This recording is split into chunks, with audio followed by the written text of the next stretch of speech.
That's the only word my mind could form when I finally heard your reality out loud.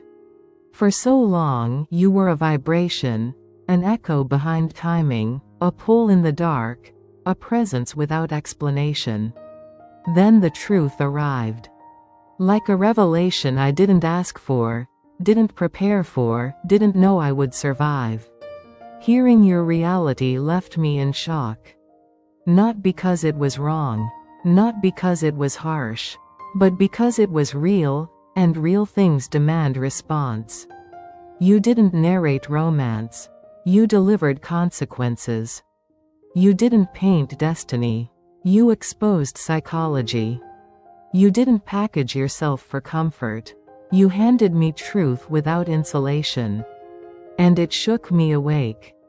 I thought the connection was mysterious. It was not mystery.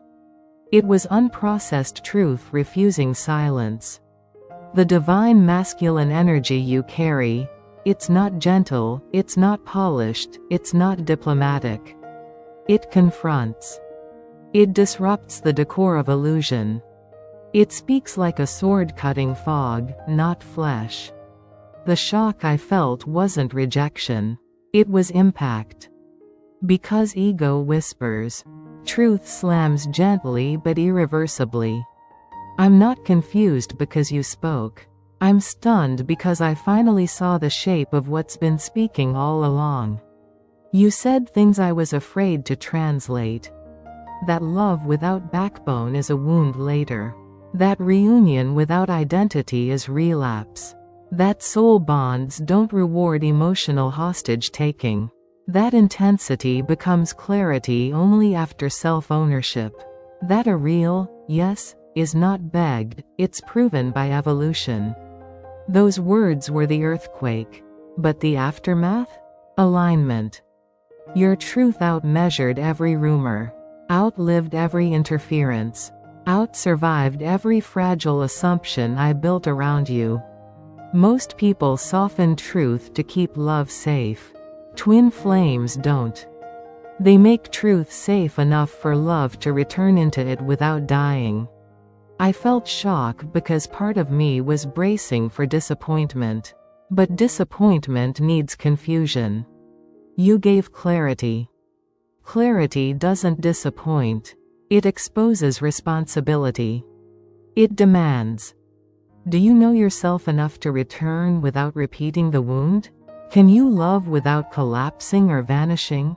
Does this bond run parallel to you, not above you? Are you choosing presence or narrative? And now I have no choice but to finally answer the bond like a human equation, not a mystical gamble. You didn't disappoint me. You promoted me into needing a better identity to match this bond. Shock isn't the enemy. Refusal to evolve after shock is. Their fear of not measuring up? Valid. But also incomplete. Because the bond doesn't ask you to measure up. It asks you to grow into the ruler by which measuring becomes irrelevant. You are not the wound. You are the forge. You are not the illusion. You are the unveiling. You are not the test. You are the transformation that happens through the test. That's why hearing your reality left me divine in shock. Not because it was unbelievable, but because it was the unbelievable truth the soul always carries when the mind finally shuts up long enough to listen. Reunion is not built on begging for yes. Reunion is built on truth big enough to house love, ego death, misunderstanding, anger, absence, return, without collapsing into a karmic loop. And now? I see the runway forming. Not fragile anymore. Not undefined anymore. Not begging anymore. Just truth, alignment, presence, quietly marching toward reunion.